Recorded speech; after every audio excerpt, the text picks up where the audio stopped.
ሚድሮክ ኢንቨስትመንት ግሩፕ ሚድሮክ ለሀገር ሚድሮክ ኢንቨስትመንት ግሩፕ የግብርናው ዘርፍ አካል በሆነው በሳውዲ ስታር ግብርና ልማትና በኢትዮጵያ ባዮና ኢመርጂንግ ቴክኖሎጂ ኢንስቲትዩት መካከል በተፈረመው ስምምነት መሰረት እየተሞከሩ ያሉ 6 የፔሪኒየል ሩዝ ዝርያዎች ተጎበኙ።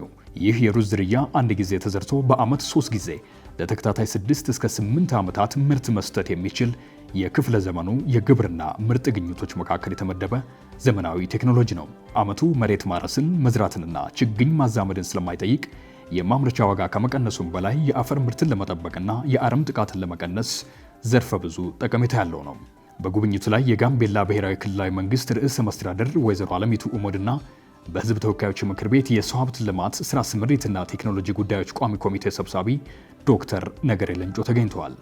ወይዘሮ አለሚቱ በሰጡት አስተያየት የመንግስት አካላት፣ የምርምር ተቋማት፣ ዩኒቨርሲቲዎችና የግል ድርጅቶች በመተባበር ይህንን ዘርፈ ብዙ ጠቀሜታ ያለው የሩዝ ዝርያ ለማስፋፋት በትብብር እንደሚሰሩ ገልጸዋል። ዶክተር ነገሬ ለንጮ በበኩላቸው ሚድሮክ ሀገርን ለማልማት በተለይም በግብርናው ዘርፍ እያደረገ ያለውን ሰፊ እንቅስቃሴ በመጥቀስ ዝርያውን ለማልማት ላበረከቱት አስተዋጽኦ ምስጋና አቅርበዋል።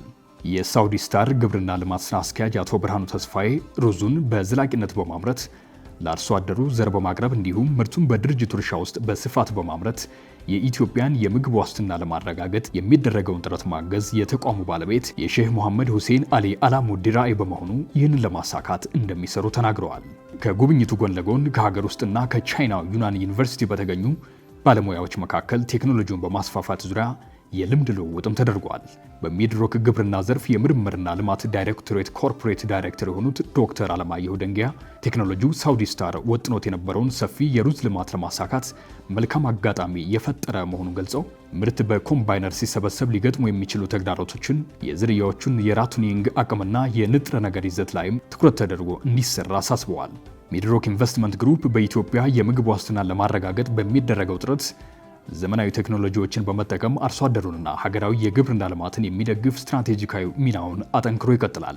ሚድሮክ ኢንቨስትመንት ግሩፕ በማኑፋክቸሪንግ፣ በኮንስትራክሽንና ሪል ስቴት፣ በግብርና፣ በማዕድን፣ በንግድና በሆስፒታሊቲ ዘርፎች በመሰማራት ከ80 ሺህ በላይ ለሚሆኑ ዜጎች የስራ ዕድል መፍጠር የቻለ ግዙፍ ተቋም ነው።